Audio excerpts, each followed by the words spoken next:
Been reading chapter in Paramahansa on,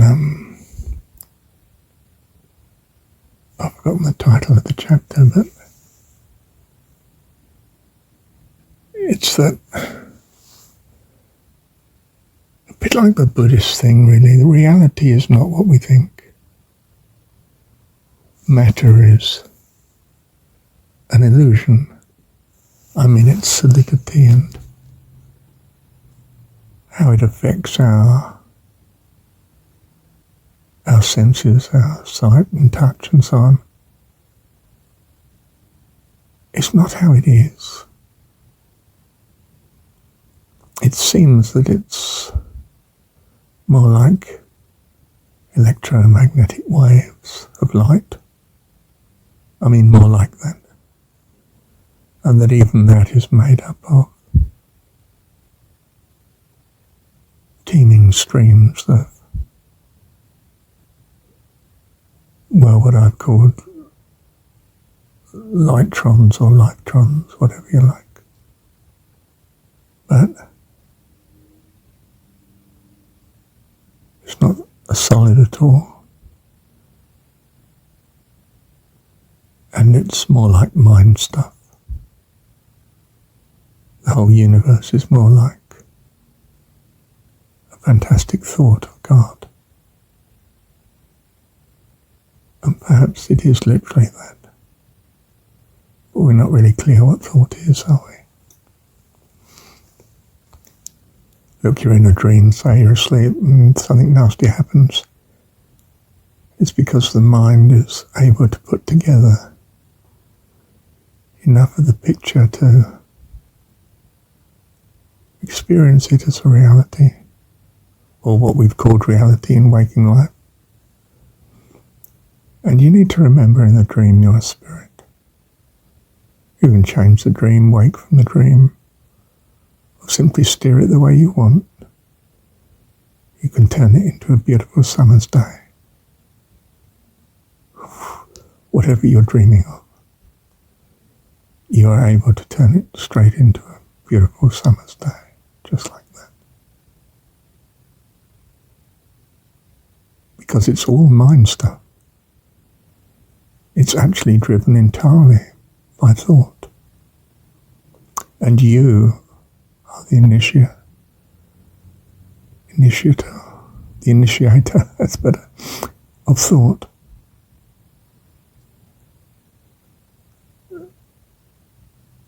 In a sense, this is what you are as part of God. He has thought the whole of the universe into existence. And you, as a child of God, a part of God, are well able to alter it just as He does. Because you are as He is. You are spirit. You're not just spirit. You're part of His spirit. Divided off to be a separate individual, yes. But you're still part of God. And when you're thinking that, you have the sovereignty of changing the dream. Be it the one you experience when you're asleep or while you're awake. This is, after all, just the dream you keep returning to. You won't always return to this. You are a spirit inhabiting a body, a thought body.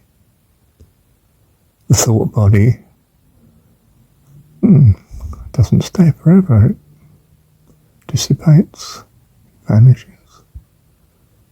You move on to doing something else.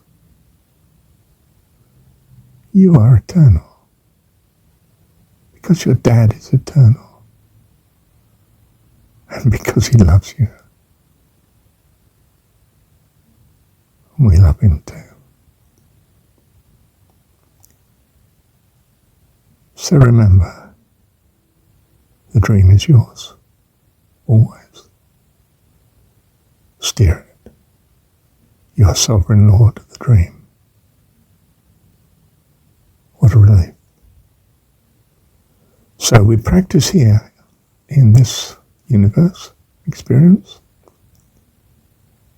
being able to steer the dream. We start in mundane ways. We learn to play football or have to do up our shoelaces.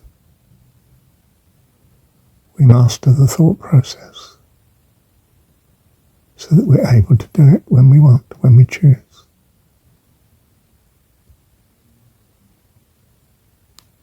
You need to practice creating good, that you may enjoy the good and be part of the richness and loveliness of heaven.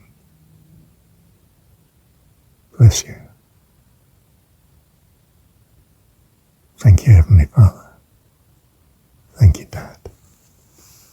It occurs to me that it's your Heavenly Father's love that is his keeping you in mind, is your existence, your life, you see.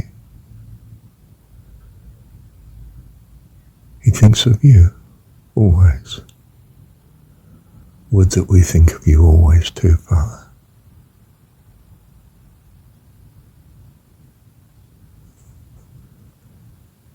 If we asked in our own understanding for something, I think we would ask that, wouldn't we, God? That we are always conscious of you. More than that, Lord, that we're always loving you as you love us. You're simply wonderful, Dad. And we love you, Dad.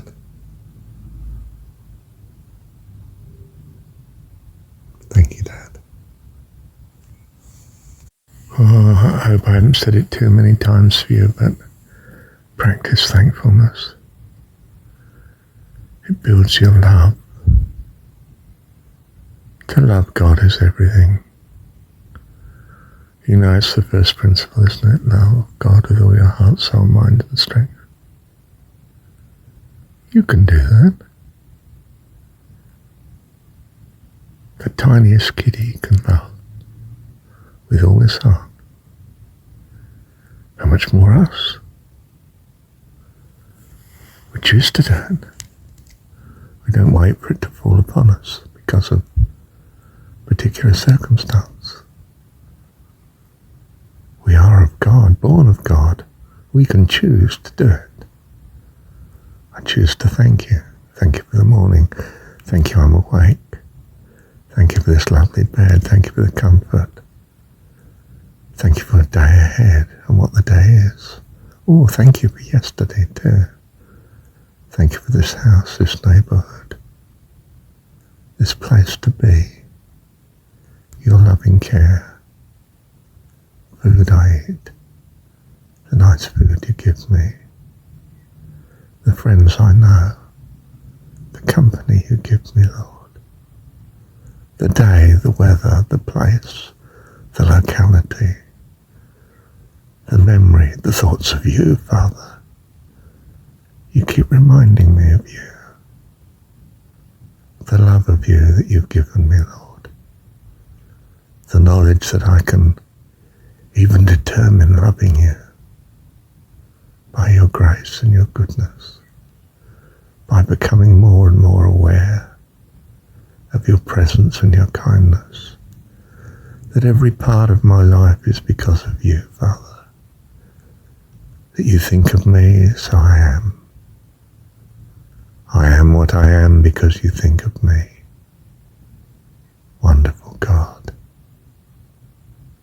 Wonderful Dad.